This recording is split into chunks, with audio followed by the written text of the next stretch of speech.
Hey tout le monde, bienvenue dans cette nouvelle vidéo pour apprendre l'anglais facilement étape par étape. Aujourd'hui, on va voir comment demander de l'aide en anglais de façon polie, naturelle et surtout sans stress. C'est super utile quand on voyage, quand on est perdu ou tout simplement quand on veut parler avec quelqu'un. Donc, tu pars bientôt à l'étranger, tu veux demander ton chemin, commander quelque chose ou tu as juste besoin d'aide en anglais sans bloquer, alors reste bien jusqu'à la fin. Je t'apprends tout avec des phrases faciles, des exemples concrets et même un petit quiz pour t'entraîner. On commence par les classiques.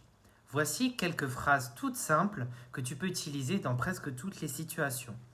Could you help me please? Est-ce que vous pouvez m'aider s'il vous plaît? Excuse me, I need some help. Excusez-moi, j'ai besoin d'aide. Sorry to bother you, but I need some help. Désolé de vous déranger, mais j'ai besoin d'un coup de main. Ce sont des formules polies, super utiles pour parler avec des inconnus ou dans des lieux publics.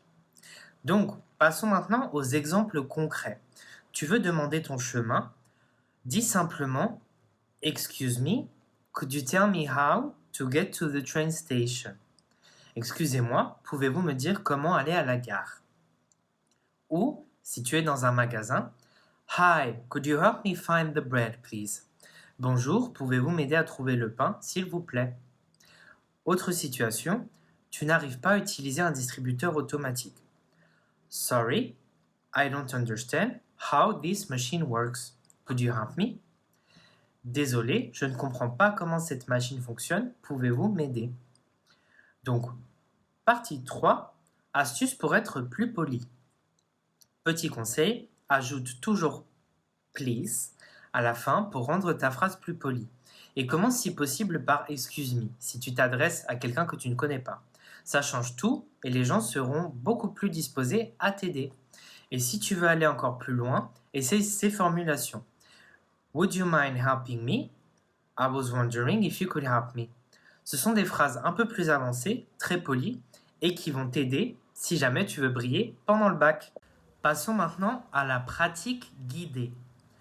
Donc, répétons ensemble. Dis les phrases à voix haute avec moi. Could you help me, please? Excuse me, I need some help. I was wondering if you could help me. Sorry to bother you, but I need some help. Would you mind helping me? Pratique-les plusieurs fois à voix haute pour que ça devienne naturel. Et tu peux bien sûr mettre pause après chaque phrase. Maintenant, passons au quiz. Donc, quelle est la phrase la plus polie? A. Help me. 2. Can you help me? C. Can you help me please? Dis-moi ta réponse dans les commentaires. Voilà, maintenant tu sais comment demander de l'aide en anglais sans stresser. Si tu veux continuer à apprendre avec moi, abonne-toi à la chaîne, active la cloche et tu peux réserver ton premier cours gratuit sur le lien dans la description. Je te prépare plein d'autres vidéos pour que tu puisses parler anglais facilement, sans pression et avec le sourire. À très bientôt pour une nouvelle leçon.